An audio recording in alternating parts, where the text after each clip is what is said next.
pendidik, ada peserta didik, ada lingkungan, dan ada sarana prasarana.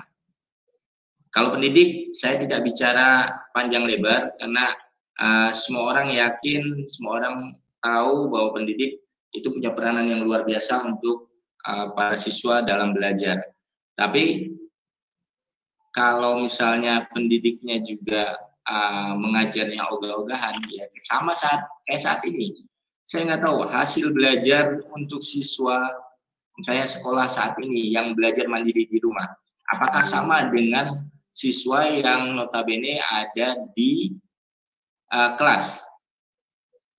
Bapak Ibu sudah paham, karena prosesnya kalau tatap muka akan lebih mudah pengawasan atau penyampaian materi secara langsung. Tapi kalau misalnya seperti ini jumlah yang hadir saat ini ada 354 orang. Saya tidak bisa melihat semuanya sebanyak 354 orang. Bisa aja ketika kita sedang bicara di sini masing-masing semua, walaupun ada teman yang mengawasi dari bagian evaluasi, bisa aja Bapak Ibu ada yang langsung ya ada kebutuhan mau ke kamar mandi atau mau minum, itu bisa langsung keluar, itu juga bisa dilakukan. Ya, kemudian yang kedua peserta didik. Peserta didik juga mempengaruhi proses pembelajaran. Kenapa peserta didik mempengaruhi proses pembelajaran? Ya kita tahu siswa-siswa yang punya motivasi belajar tinggi, tingkat IQ yang tinggi, pasti hasil belajarnya akan lebih baik dibandingkan siswa yang motivasi belajarnya rendah. Ketika Kemendikbud mengeluarkan aturan zonasi, kalau dulu ada sekolah-sekolah yang dinyatakan sekolah-sekolah sekolah-sekolah tingkat nasional SSN. Nah, kalau sekarang karena masukannya, inputnya dari siswanya juga tidak semuanya bagus, nah berarti kita akan melihat apakah guru yang mengajar di situ punya peranan luar biasa sehingga siswa yang ada di sekolah tersebut bisa meningkat kompetensinya jadi luar biasa sama dengan yang sebelumnya. Kalau sebelumnya misalnya siswa yang masuk di sekolah tersebut dengan nilai 9, jadi gurunya itu nggak perlu susah-susah. Saya pernah ngajar, jujur saya juga guru, mungkin ada di antara peserta yang ini juga teman kuliah saya dari UNJ jurusan Bahasa Indonesia. Nah, kalau ngajar kelas akselerasi, saya pernah ngajar kelas akselerasi dengan mengajar kelas reguler, itu amat sangat jauh perbedaannya. Kalau kelas akselerasi, guru itu lebih menjadi fasilitator saja. Tapi kalau kelas reguler, kita benar-benar bukan fasilitator, tapi kita juga melakukan bimbingan, ya bisa dibilang coaching juga, mentoring juga kepada siswa tersebut, memotivasi juga supaya jadi. Kemudian selain peserta ada lingkungan. Tadi kita sudah bahas lingkungan punya peranan yang penting. Sekolah yang lingkungan belajarnya nyaman, kemudian didesain oleh guru itu untuk belajar dengan baik, itu akan lebih mudah memahami materi dibandingkan kalau sekolah yang ya bisa dibilang kalau saya Pak kita di samping kereta api Pak, sedikit-sedikit 2, 3, 5 menit itu kereta api lewat, ya awal-awalan mungkin akan seperti itu, tapi karena kebiasaan itu juga bisa hilang juga faktor lingkungan. Tapi lingkungan belajar itu salah satunya adalah sarana prasarana yang saya menitikberatkan pada perpustakaan. Bagaimana Bapak Ibu membuat perpustakaan sekolahnya menjadi lebih dari hanya sekedar tempat untuk membaca saja. Karena target sekarang itu biasanya orang ke perpustakaan untuk apa? Untuk membaca. Tapi bagaimana perpustakaan yang untuk membaca ini bisa dijadikan sebagai sumber rujukan. Mohon izin, saya mau tanya. Sudah ada yang pernah lihat video perpustakaan sekolah juara lomba tingkat nasional? Belum.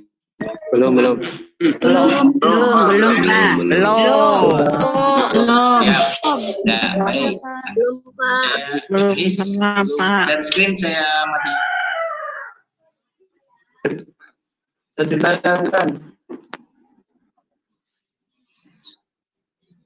Tolong tayangkan aja, Pak. Pak, suaranya ter-unmute, Pak. Termute, Pak, termute tuh. Pak, nggak ada suaranya, Pak. Sebentar, ini saya kena unmute dari kedengeran nggak, Om? Dengeran. Baik. Dengar, Pak. Dengar. Saya stop sharing dulu ya. Dengar. Saya stop sharing. Saya rusak ya Pak, nggak bisa apa? Nggak usah apa, Bu? Nah, itu penjelasannya masih belum bisa jelas, Pak. Oh, penjelasannya terlalu cepat ya? Terlalu cepat. Iya, Pak. Terlalu cepat. Ya, Masih belum baik. memahami. Terlalu Siap. cepat penjelasannya. Ya, kita nonton video dulu aja deh. Oke. Bentar, saya tampilkan. Oke. Ya. Tolong di unmute Bapak Ibu. Saya mau absen yang mana Pak? Nih klik. Aku takut keluar. Ibu absen kayak aku. Absen di grup WhatsApp, Bu. Ya, enggak absen di Zoom. Absen. Absen ning WhatsApp sekarang tubuh, pirang badan ada sing depan ini masih tetakon. Mohon speakernya di unmute, Bu. Ibu mic-nya tolong di unmute ya. Royana.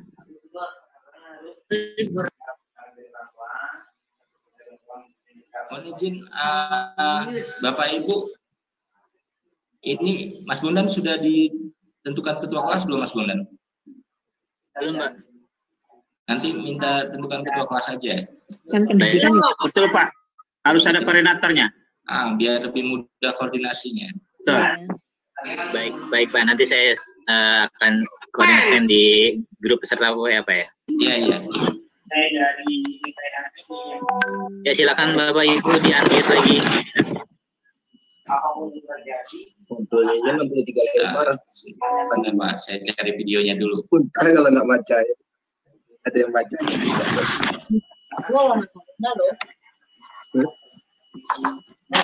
Ariamdani, silakan limit, Pak.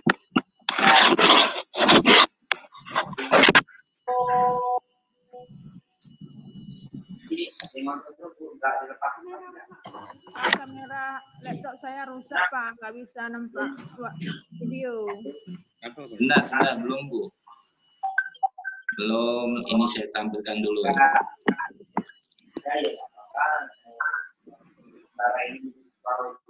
Ya, Bapak Ibu, ini adalah sekolah juara tingkat nasional tahun 2018 kalau nggak salah.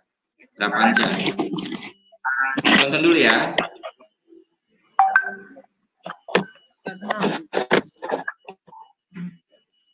Gimana cara nggak tahu?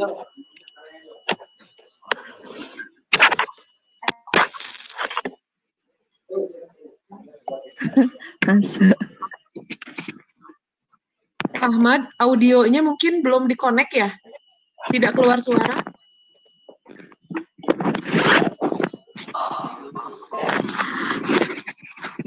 Ya, videonya nggak masuk. Suaranya nggak ada. Gambarnya juga terputus-putus. Videonya nggak ada suaranya, Pak. Oh, videonya nggak ada suaranya? Ada suaranya, Ya, Pak. Putus-putus juga. Suaranya, Pak.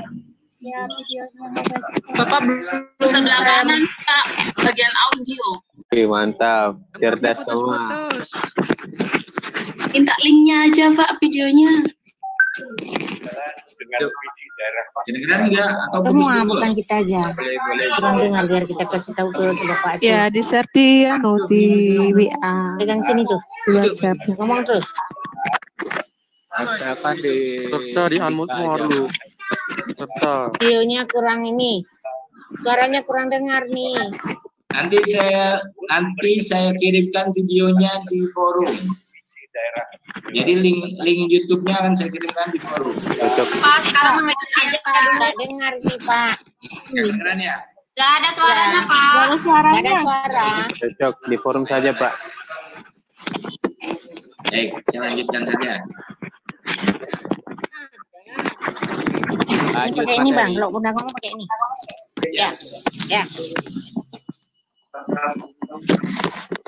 Baik, saya lanjutkan saja. Dan sini. Nanti videonya Bapak Ibu bisa lihat sendiri.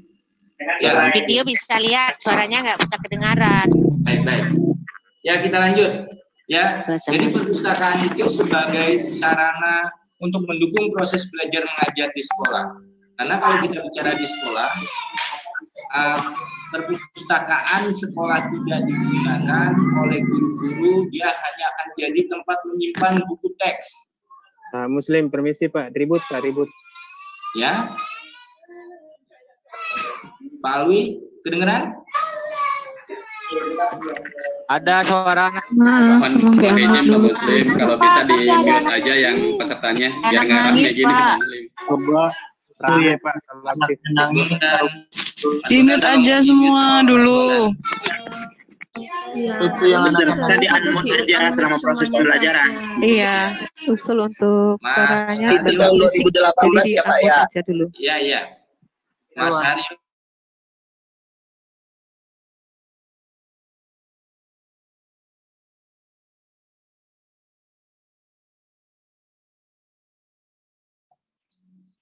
Sudah? Suara saya kedengaran? Kedengaran Pak. Ya udah. Sisa lanjut ya. Jadi Bapak Ibu, ketika perpustakaan itu dikelola dengan baik, maka diharapkan tujuan dari pembelajaran di sekolah itu menjadi lebih maksimal, lebih optimal. Di sini ini yang saya tampilkan adalah ketika guru mendapat tugas tambahan menjadi beberapa hal. Kayak kepala sekolah, itu kewajiban jam mengajar gurunya dikurangi. Ini Bapak Ibu sudah tahu semua. Kepala sekolah, wakil kepala sekolah, kepala laboratorium, kepala perpustakaan, kepala program studi. Jadi ada beberapa jabatan tugas tambahan guru. Ada juga sebagai, kalau tahu saya, piket dan juga menjadi guru BP. Itu ada beberapa siswa dari jumlah tambahannya. Nah, ini lebih diarahkan pada kewajiban untuk mengajar Bapak Ibu sebagai guru. Nah, kepala perpustakaan termasuk yang mendapatkan tugas tambahan untuk mengurangi 12 jam mengajar di aturan Kemendikbudnya. Nah, di sini selain untuk, sebentar, saya kecilkan di sini. Selain untuk mengelola perpustakaan, ya, kepala perpustakaan sekolah juga punya tugas dan kewajiban. Ini saya tuliskan bahwa kepala perpustakaan sekolah harus melakukan kegiatan-kegiatan yang bisa membantu Bapak Ibu dalam pengelolaan perpustakaan. Dari merencanakan program, melaksanakan program perpustakaan, mengevaluasi program perpustakaan. Jadi plan, do, check, jadi pokoknya itu dilaksanakan. Nah, selama ini nanti kita akan bicara yang mentoknya adalah satu pada bagian anggaran. Biasanya seperti itu. Tapi ini usaha kita yang kita lakukan dulu. Pertama, Bapak Ibu harus merencanakan program. Perpustakaan itu harus punya program yang dilakukan secara berkesinambungan dari tahun, ya misalnya ini yang raise hand siapa ini? Ada yang mau tanya atau gimana? Sebentar.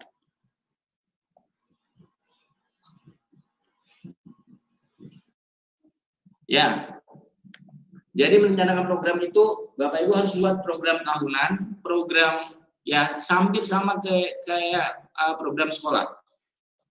Jadi apa saja yang harus dilakukan, dan tujuan dari program tersebut adalah mengelola perpustakaan itu bisa lebih baik.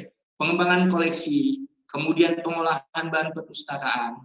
Pengembangan koleksi itu sama dengan pengadaan bahan perpustakaan, pembelian buku, pengadaan buku dari hibah dan yang lainnya.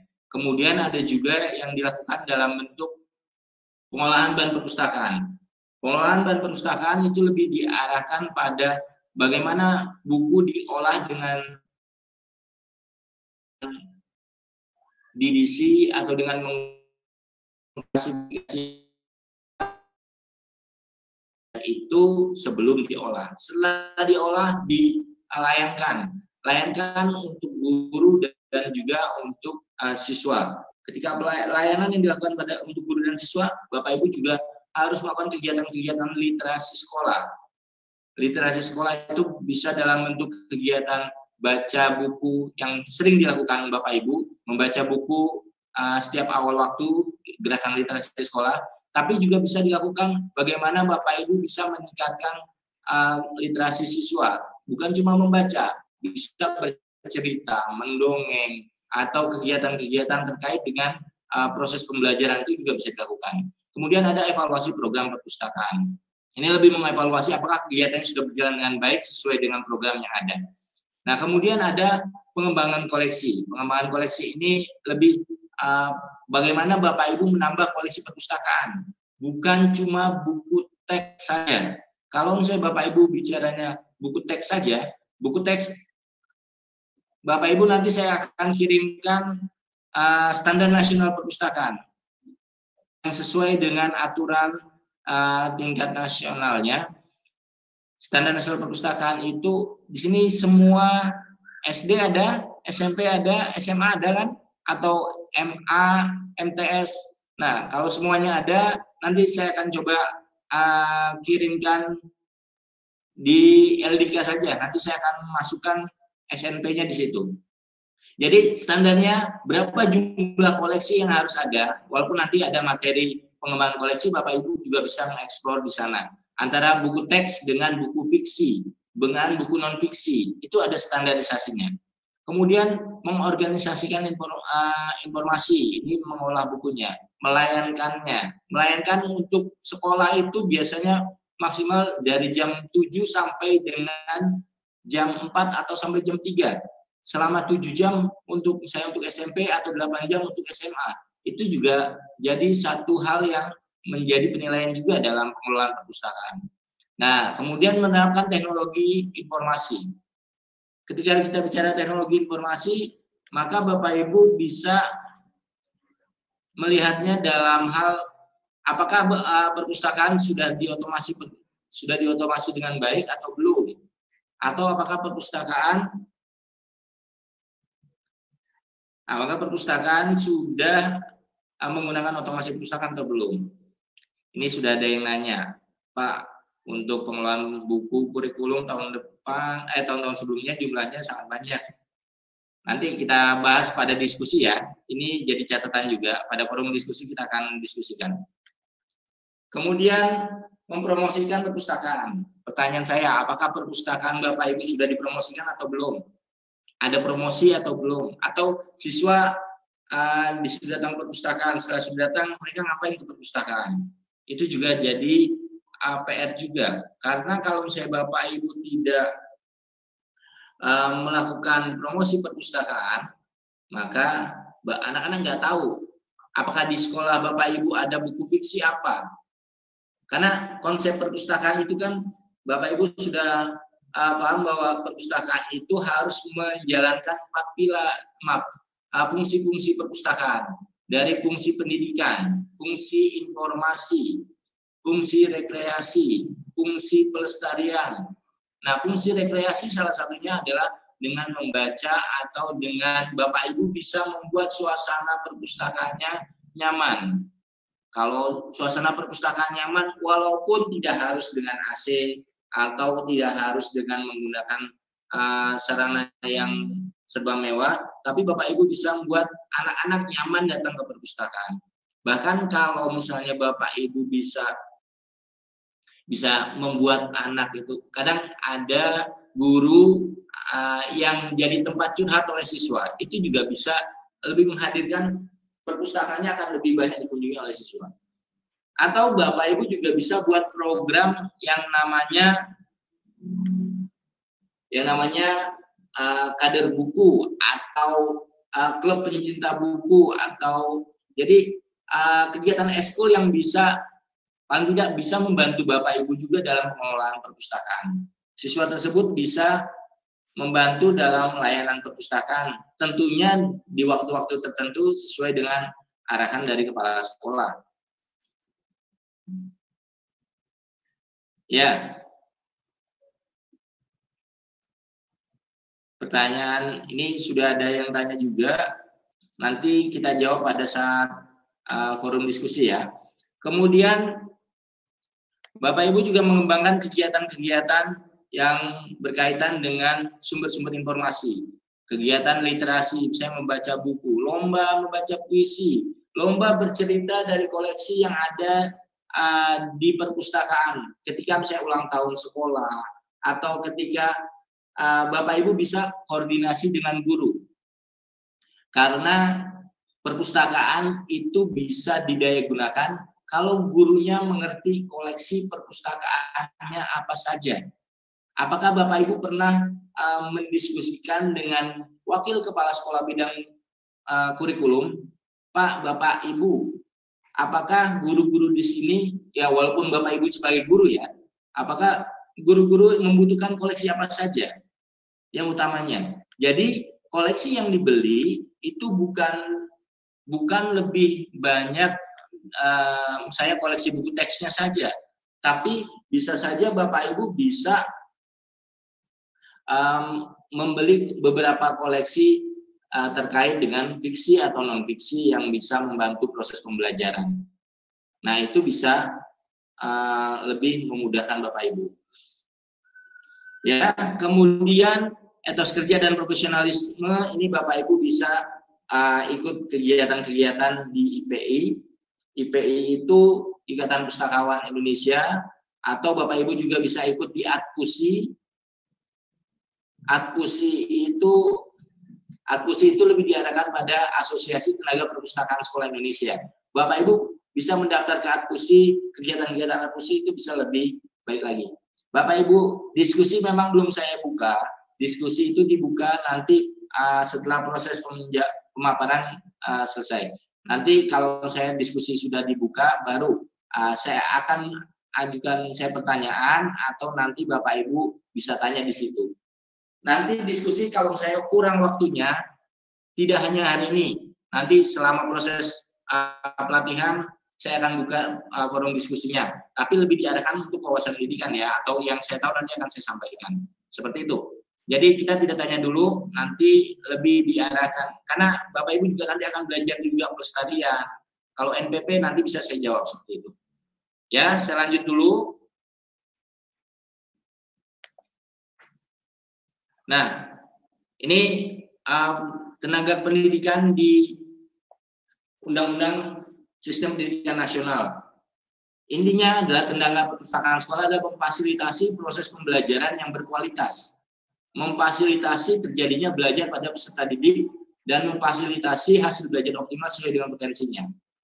Saat ini, Bapak Ibu harus mulai sebagai kepala perpustakaan sekolah, mulai koordinasi kepada wakil kepala sekolah bidang kurikulum, mulai koordinasi dengan guru-guru, agar guru-guru dapat memanfaatkan koleksi perpustakaannya.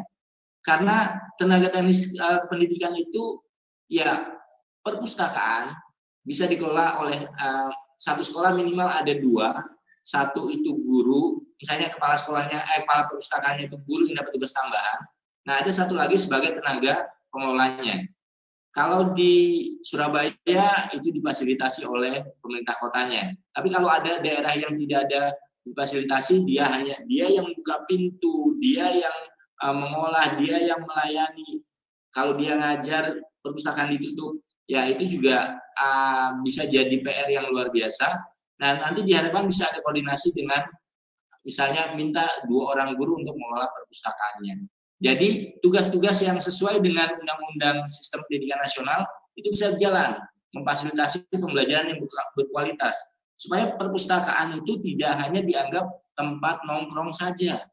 Nongkrong saya guru-guru, saya mau karena di perpustakaan itu adem, ya udah saya karena udah selesai ngoreksi, udah selesai yang lain, dia ke perpustakaan. Nggak apa-apa, tapi dari situ ketika guru di perpustakaan, Bapak Ibu bisa tanyakan kebutuhan-kebutuhannya supaya bisa membantu proses pembelajarannya.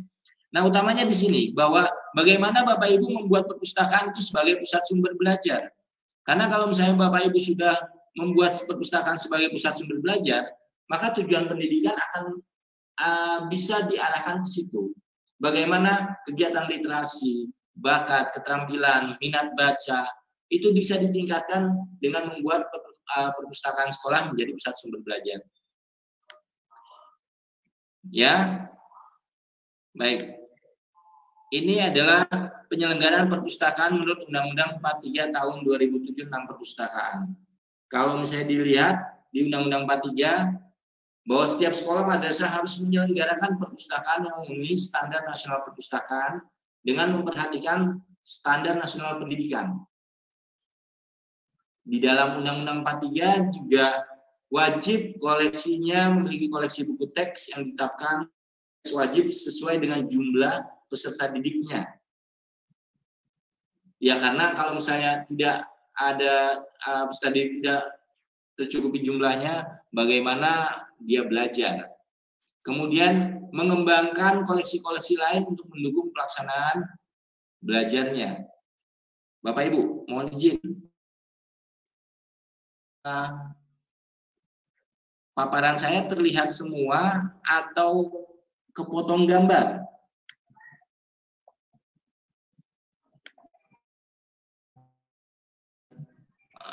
Ya, supaya saya tidak salah juga. Terlihat semua sih, Pak. Oh, terlihat semua. Bukan di admin. Coba sebagai peserta Mas Bondan. Kalau misalnya itu kepotong atau gimana, ya? Ya, kemudian perpustakaan mengembangkan koleksi lain ini sudah sesuai dengan Undang-Undang Nomor 43 Tahun 2007 tentang perpustakaan. Kemudian mendorong untuk kegemaran membaca. Jadi Bapak Ibu bisa melakukan lomba-lomba ketika lomba sinopsis, kemudian lomba talk show, kemudian lomba mengarang. Nah, itu bisa Bapak Ibu lakukan dengan tujuan Bapak Ibu bisa mendorong kegemaran baca. Jadi kalau misalnya mereka lomba sinopsis, mereka akan mulai untuk membaca buku yang ada di perpustakaan.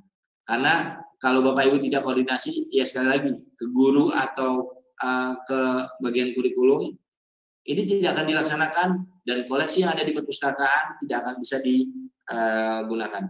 Sebenarnya selain koleksi perpustakaan, Bapak Ibu juga bisa melakukan kegiatan-kegiatan untuk video, untuk yang lainnya, itu juga bisa disesuaikan. Ya, baik. Kemudian ada pembelajaran bidang studi di perpustakaan di bawah asuhan guru dan pustakawan. Ini kalau misalnya gurunya mau memberikan peluang untuk pustakawan atau kepala pustakanya untuk ngajar. Tapi kebanyakan mereka akan mempertanyakan kalau misalnya pustakawannya itu secara kompetensi tidak sesuai, biasanya mereka menolak.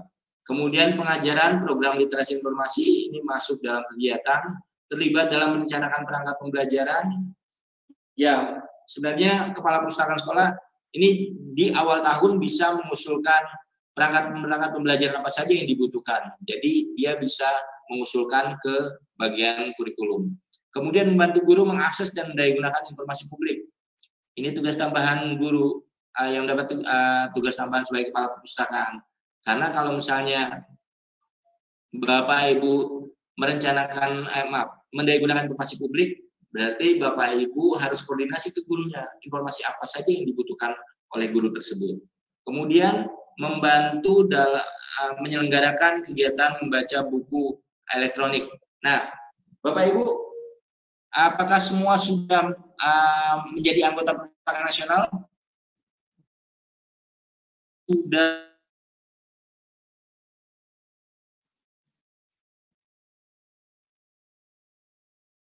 Harap selama bulan ini Ibu Nas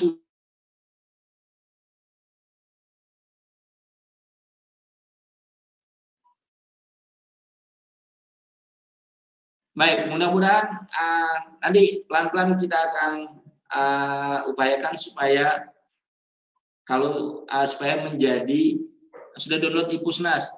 Karena gini, Ipusnas itu memiliki koleksi-koleksi digital, jadi Bapak Ibu bisa mulai mengarahkan kalau siswa punya koleksi untuk membacanya, mereka bisa membaca di Ipusnas. Jadi kegiatan membaca buku elektronik itu bisa dilaksanakan. Kemudian membantu guru dalam mengidentifikasi kebutuhan mengajarnya, materi pelajaran, tapi ini kalau gurunya bersedia ya. Kepala pustakanya atau pustakawannya bisa mengusulkan untuk materi apa saja sesuai dengan koleksi buku ini. Atau misalnya Bapak Ibu, ketika Bapak Ibu ngajar akan lebih mudah, saya bisa sampaikan ini. Ada kegiatan kalau saya mengadakan pembuatan video. Jadi supaya perpustakaan itu bisa dikunjungi, dibuat video, tugaskan oleh guru bahasa Indonesia misalnya, atau guru bahasa Inggris, membuat video tentang komunikasi satu kelompok anak, dan anak itu yang bermain peran. Mereka menjadi apa, silakan saja diatur, nanti hasil video tersebut ditaruh ke perpustakaan. Nah, Bapak Ibu, setelah taruh di perpustakaan, jangan video tersebut dibiarkan saja. Buat waktu tayang video-video hasil karya siswa. Biasanya anak-anak akan senang melihat, oh videonya ditampilkan, jadi itu bentuk penghargaan. Atau ya biasanya awal-awal mereka akan ceng-cengan tentang hasil karya mereka. Kemudian mengidentifikasi guru sumber rujukannya, ini juga jadi satu kegiatan yang bisa dilakukan oleh guru. Nah, di masa pandemi ini saya tampilkan hasil dari luar bulan Januari. Indonesia populasinya untuk mobil PON sebanyak 338. Saya belum tahu ketika sekarang dengan pandemi apakah bertambah jumlahnya. Kemudian internet itu juga 175 juta, penetrasinya 64%. Sosial media 160 juta. Nah, ketika jumlahnya ini banyak, kita bisa membuat perpustakaan ini menjadi pusat belajar di era 4.0. Karena ketika era 4.0, Bapak Ibu mau nggak mau harus mempertimbangkan benar-benar proses pembelajaran dengan menggunakan Google sebagai sumber rujukan yang ada di internet, bagaimana cara menelusurnya, itu Bapak Ibu sebagai kepala perpustakaan bisa menginformasikan kepada guru dan siswanya. Atau juga Bapak Ibu juga bisa mulai mengotomasi perpustakaannya, jadi perpustakaannya bisa lebih baik lagi. Ini bisa dilakukan karena peran perpustakaan sekolah bisa dibaca ya, saya lebih diarahkan pada bagaimana menciptakan, menggunakan informasi sebagai pengetahuan, pemahaman, imajinasi, dan kesenangan. Siswa yang sekarang lebih senang terhadap game dan yang lainnya, mungkin bisa suatu ketika perpustakaannya memanggil juara, misalnya gabungan dari beberapa perpustakaan atau bahkan berkoordinasi dengan perpustakaan daerahnya supaya bisa mengadakan kegiatan tentang misalnya e-sport. Siswa yang senang bermain di situ diarahkan, jadi bukan cuma sekedar main game saja, ada proses pengarahannya karena ini terkait dengan kesukaan peserta didik terhadap bacaan. Mendukung seluruh komunitas sekolah untuk belajar, mempraktikkan, dan mengevaluasikan daya gunakan koleksinya. Kemudian memberikan akses pada sumber informasi. Ini juga jadi satu acuan untuk dinyatakan sebagai kebiasaan dan kebebasan intelektual, akses pada informasi kepada anggota masyarakat. Karena Bapak Ibu, di salah satu sekolah yang juara lomba tingkat nasional perpustakaan sekolah, dia juga memberikan peluang kepada masyarakat sekitar untuk menggunakan koleksi perpustakaannya dan berkegiatan di sekolah pada saat hari Minggu. Nah, itu juga jadi satu nilai positifnya lagi. Atau ini bisikan dari teman yang mengakreditasi. Salah satu yang diakreditasi adalah Bapak Ibu ketika diakreditasi bagaimana mengintegrasikan antara kurikulum dengan perpustakaan. Jangan sampai ketika proses pembelajaran, perpustakaan jalan kemana, kurikulum jalan kemana. Karena keterampilan dasar yang diharapkan ada saat ini sebagai gambaran berpikir kritis, kreatif, kolaboratif, dan bekerja sama, sinergi. Jadi diharapkan bersinergi itu, apalagi sekarang kurikulum 2013, semua aspek tema-tema bisa dikaitkan satu dengan yang lainnya. Guru-guru bisa beririsan ketika materi pembelajarannya satu dengan yang lainnya. Itu juga bisa dikaitkan bagaimana Bapak Ibu mulai ya mengarahkan siswa supaya bisa mendayagunakan koleksi perpustakaannya. Tingkatkan koleksi perpustakaannya dengan menggunakan otomasi perpustakaan atau bekerja sama dengan perpustakaan yang ada. Kalau Ibu sudah mulai mendesain sumber belajarnya supaya itu menjadi mempermudah tindak belajar yang formal dan direncanakan, nanti dengan siswa yang sudah mulai sering membaca, maka Bapak Ibu guru akan lebih gampang lagi untuk membuat siswa belajar mandiri. Ini pola-pola pembelajaran saya lewati, nanti bisa dibaca. Nah, ketika sumber belajar, penerapan teknologi belajar ini juga bisa bermanfaat memecahkan masalah-masalah belajar melalui pemanfaatan sumber belajar.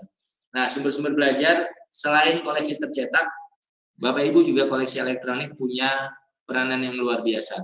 Karena peran perpustakaan yang tadi diulangi lagi, meningkatkan produktivitas pendidikan, memberikan kemungkinan pendidikan yang sifatnya sesuai dengan kekhasan tiap individu, memberikan dasar yang lebih ilmiah terhadap pembelajaran, memantapkan hasil belajar, sehingga ketika belajar itu bisa menjadi lebih bermakna. Dan Bapak Ibu juga bisa menyajikan pendidikan yang lebih luas. Kenapa saya sampaikan ini? Misalnya gini, nanti kita diskusikan di grup. Kalau misalnya saya ngajar, apakah ketika saya ngajar ceramah, ketika waktu zaman saya kecil, ceramah satu arah, itu hasil pemahaman siswa lebih maksimal mana dibandingkan saat ini Bapak Ibu belajar, siswa diajarkan, yaudah yuk kita lihat YouTube dulu. Misalnya cara membedah kata. Cara membedah kata itu Bapak Ibu tidak hanya cerita aja membedah kata seperti itu, tapi Bapak Ibu menampilkan video pembelajaran atau video di YouTube yang sudah dibuat oleh salah seorang guru. Nah, itu ditampilkan tahapan-tahapannya. Gurunya menjelaskan juga sesuai dengan kompetensi dasar atau KKM yang ada di dalam kurikulum. Nanti setelah dijelaskan, siswa mempraktekkan. Setelah siswa mempraktekkan, baru Bapak Ibu menjelaskan ulang. Ada 3 tahapan kegiatan yang dilakukan. Itu akan membuat siswa akan lebih memahami. Dan di sini ketika tujuan perpustakaan menjadi pusat sumber belajar, dia menunjang pembelajaran dalam kelas. Nah, saat ini ketika kelasnya sudah diubah menjadi kelas virtual, ya mau tidak mau Bapak Ibu harus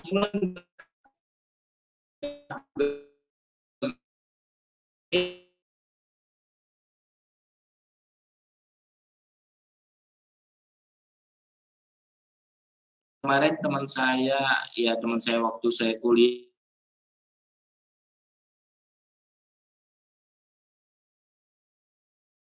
sumber belajar yang bisa dijadikan sumber referensi oleh perpustakaan juga. Kemudian melaksanakan latihan untuk setiap pengajar mengembangkan sistem pembelajaran. Itu juga bisa dilakukan, berarti anggaran yang disiapkan itu juga harus lebih baik lagi. Ini nanti bisa dibaca. Nah, ini sesuai dengan Permendiknas 25 tahun 2008 bahwa perpustakaan, tenaga perpustakaannya itu harus dari pendidik atau tenaga kependidikan. Jadi satu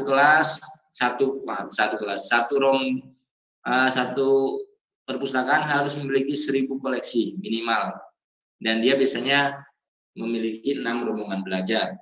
Nah, ini apakah koleksinya sudah sebanyak 1000? Jadi koleksi tersebut 1000 bukan 1000 eksemplar ya, tapi 1000 judul. Ini nanti bisa didiskusikan di materi pengembangan koleksi. Ya, kemudian fungsi perpustakaan sekolah ini bisa dibaca. Hal-hal yang harus diperhatikan, Bapak Ibu, paling tidak budaya belajar di sekolah. Kalau bisa misalnya ada ikon-ikon atau ada kalimat-kalimat motivasi, disesuaikan dengan komunikasi dengan gurunya. Jangan sampai berapa kali saya lihat di sekolah, karena sekolah membeli langsung dari pihak ketiga buat bahasa Inggris yang ditempel di sekolah itu tidak sesuai dengan konteks yang ada. Bahkan bahasa Inggrisnya bisa jadi malah salah. Tapi itu yang harus jadi pertimbangan, karena perpustakaan perpustakaan paling tidak sebagai school learning center, kemudian sekolah jadi tempat belajar, jadi harus diarahkan supaya bisa jadi menjadikan siswa jadi lebih bisa belajar mandiri. Ini ada citra ideal perpustakaan. Bapak Ibu, selain dari tata tertib, ya Bapak Ibu bisa buat citra, buat visi, buat misinya di perpustakaan. Kalau tadi di perpustakaan Prapanca, dia anggarannya saja sudah lebih dari 10%. Di undang-undang anggaran untuk perpustakaan itu seharusnya 5% minimal. Jadi pengembangan perpustakaan bisa jadi lebih baik lagi. Sehingga dengan ramah, sopan, komunikatif, disiplin, cermat, jiwa melayani itu juga bisa memotivasi siswa. Jadi ketika datang siswa datang ke perpustakaan, kepala perpustakaan sekolah atau pengelola perpustakaannya jangan langsung mesem, ya ada yang datang. Bukan ada pengunjung syukur, nggak ada pengunjung aduh, ada pengunjung yang datang. Tidak seperti itu. Tapi lebih kan bagaimana Bapak Ibu bisa membuat anak-anak supaya senang ke perpustakaan. Malah kalau misalnya saya sempat ngajar di Al-Azhar Kebayoran Baru. Ketika saya ngajar, saya perpustakaan. Karena kalau bahasa Indonesia ini lebih diarahkan untuk memudahkan proses belajar mengajar. Ya, ketika membahas karangan deskripsi, saya bisa mengambil dari beberapa aspek yang ada di dunia nyata. Tidak tergambarkan secara abstrak, tapi langsung. Nah, tapi ketika mengajar argumentasi, ya saya harus memberikan referensi-referensi yang sesuai dengan kebutuhan siswa. Seperti itu. Program kerja perpustakaan, misal satunya pengadaan. Ini Bapak Ibu nanti di materi yang lain sudah dijelaskan. Ada pengadaan, ada pengolahan, ada layanan, ada pelestarian, dan juga ada otomasi perpustakaan. Literasi informasi ini dibaca saja, nanti ada materi tersendiri. Baik, sampai di sini ada pertanyaan, banyak pertanyaan. Saya berikan peluang kepada 2 orang ya.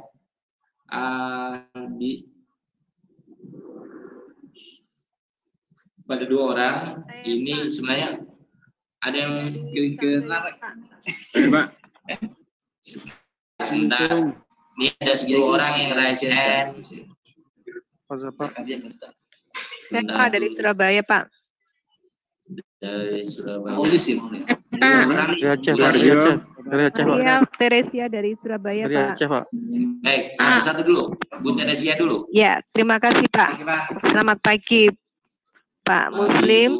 Ya, saya menanyakan tadi beberapa kali disebutkan tentang otomasi perpustakaan. Terus terang saya awam sekali dengan kata ini. Ini maksudnya apa ya, Pak? Otomasi perpustakaan. Terima kasih. Baik. Untuk lebih jelasnya nanti ada materi Bu pengantar teknologi informasi untuk perpustakaan di salah satu materi pelatihan ini Bu. Otomasi perpustakaan gambarannya gini Bu. Ibu lebih mengarahkan layanan perpustakaannya, pengolahannya, pengadaannya dengan bantuan teknologi informasi. Jadi Ibu yang selama ini misalnya memberikan layanan buku tamunya itu masih tulis tangan. Nah, dengan otomasi perpustakaan, Bapak Ibu bisa menggunakan komputer sebagai alat bantunya. Kemudian dari situ sudah jadi peserta didik tidak perlu menuliskan semua. Bahkan ada sekolah yang sudah luar biasa, dia sudah pakai kartu siswanya sebagai bisa diakses untuk perpustakaan. Jadi tinggal menggunakan barcode scanner, nanti dia akan langsung tercatat di dalam database perpustakaannya. Karena kalau misalnya ini akan terkait dengan layanan perpustakaan, berapa jumlah pemustaka yang datang ke perpustakaan sekolah. Karena kalau misalnya bilang, Pak, kita kan setiap hari di kelas, ya nanti di kelas ketika guru meminjam buku dari perpustakaan, itu juga dicatat sebagai koleksi yang diminjam di perpustakaan, Bapak Ibu. Seperti itu. Tapi otomasi gambarnya seperti itu, Ibu. Nanti ada aplikasi namanya InlistLite. InlistLite itu keluaran Perpustakaan Nasional. Mudah-mudahan dengan Pak Darto nanti bisa mengeksplor lebih dalam untuk penggunaan aplikasi tersebut. Oke, ya, Bu, Pak. ya? Oke, Pak. Terima kasih banyak, Pak. Yang kedua, siapa nih? Dari Aceh tadi, dari Aceh? Bapak dari Aceh? Saya Pak dari Saket, Pak. Ya udah dari dari Aceh, Pak. Dari Aceh, Pak. Oh, ya, baik. Dari Aceh. Dari Aceh dulu. Ya, Pak. Assalamualaikum, Pak. Waalaikumsalam warahmatullahi wabarakatuh. Saya ingin tanyakan kan, dari kurikulum 2000 KTSP sampai K13, halo Pak, kan tidak ada yang jam untuk masuk pustaka. Bagaimana kita seorang guru mensiasati jam untuk bisa masuk pustaka? Sedangkan guru setiap hari hadir ke sekolah. Ya. Itu, Pak, boleh jawab, Pak? Mohon maaf, Pak Muslim, waktunya sudah mau habis. Baik. Sudah jam 9 lewat. Pak, saya boleh sharing dengan itu Bapak tadi yang tanya. Oh, boleh. Silakan Ibu. Ya, terima kasih. Assalamualaikum warahmatullahi wabarakatuh. Saya dari SMK Negeri 32 Jakarta. Alhamdulillah pengunjung perpustakaan saya itu perpustakaan kami itu sudah 70%, karena memang tuntutan dari dinas seperti itu ya. Bagaimana caranya? Kalau tadi Bapak kan tanya bagaimana guru ngajar di kelas dengan perpustakaan kosong. Yang kami lakukan, kami membuat jadwal supaya mengajar di perpustakaan. Jadi kami menyediakan settingnya itu, tempatnya itu ada kami buat karpet, kemudian di depannya itu ada LCD dan sebagainya. Jadi guru-guru bisa mengajar di situ. Kemudian dibuat jadwalnya. Terus yang kedua, kami juga menyediakan permainan tradisional, karena murid saya itu ada beberapa murid yang jenuh dengan gadgetnya. Jadi kalau waktu istirahat atau waktu kosong jam itu dia main ke perpustakaan, pokoknya permainan tradisional yang bisa kami sediakan. Kemudian kegiatan-kegiatan ekskul itu juga kami fasilitasi di perpustakaan. Kemudian kami juga membuat pecinta perpustakaan. Jadi anak-anak itu kami buatkan grup pecinta komunitas perpustakaan sekolah. Itu salah satunya Pak. Saya sharing ke Bapak. Terus yang boleh tanya Pak ya? Terima kasih, Bu. Karena fungsi perpustakaan salah satunya adalah tempat rekreasi dari anak belajar. Ya, pertanyaan saya, bagaimana penghapusan pertanyaan lainnya di forum diskusi aja Bu, karena waktunya sudah habis. Oh, baik. Ya, Ibu nanti saya jawab di forum diskusi ya untuk aset tersebut, karena ini juga jadi PR juga buat semua perpustakaan. Ada yang belum bisa masuk forum diskusi, Pak. Ada yang belum bisa masuk forum diskusi? Oh, assalamualaikum. Iya. Mohon maaf Pak, saya sudah WA Pak Bondan juga. Mohon maaf ya, menyelah. Assalamualaikum warahmatullahi wabarakatuh. Saya Rani Karamayanti dari SMP Negeri 6 Bontang, nomor urut 179. Itu kemarin untuk materi manajemen strategi saya juga tidak bisa masuk di forum diskusi. Untuk hari ini tidak ada materi di LDK saya, tidak materi ini ya Pak ya, belum ada materi wawasan pendidikan, forum diskusi, dan juga linknya tadi alhamdulillah kami dikasih oleh Haryo di grup WA, makanya kami bisa masuk di hukum begitu. Mohon maaf ya Pak ya. Ibu saya tanggapi Bu ya sebentar Ibu ya. Iya. Ya, ini sudah saya enroll Bu semalam Ibu. Yang angkatan 2. Iya, silakan dibuka lagi kembali Bu ya. Saya belum Pak. Angkatan 4 Pak. Angkatan 4 masih banyak yang restricted. Mau tanya dong Pak. Restricted itu artinya bukan tidak masuk Bu, tapi itu terbatas hanya untuk grup angkatan 2 atau 3. Tapi kita nggak bisa masuk ke mana-mana Pak. Ya itu ada unless you to belong to seperti itu Bu. Ya, jawabannya dilihat jamnya Ibu, karena forum diskusinya jamnya untuk awalan beda-beda, supaya saya lebih mudah untuk menjawabnya. Nah, nanti kalau saya sudah lebih dari, mungkin nanti saya izin dulu ke Mas Bondan, kalau misalnya forum diskusi ini jadi agak diperpanjang, bisa 2 hari atau 3 hari. Pak, silakan Pak. Banyak Pak. Masih boleh tanya? Maaf, di forum diskusi saja ya, karena ini akan segera diakhiri. Oke. Penugasan nanti saya berikan di forum diskusi Bapak dan Ibu. Ya Pak. Penugasan akan Baik diberikan Pak, di forum terima diskusi. kasih. Terima kasih Pak. Terima kasih Bapak dan Ibu peserta. Informasinya. Terima kasih Pak. Terima kasih Pak. Dadah Bapak. Terima kasih Pak Muslim. Semangat. Terima kasih Pak Muslim. Terima kasih Pak. Assalamualaikum. Terima kasih.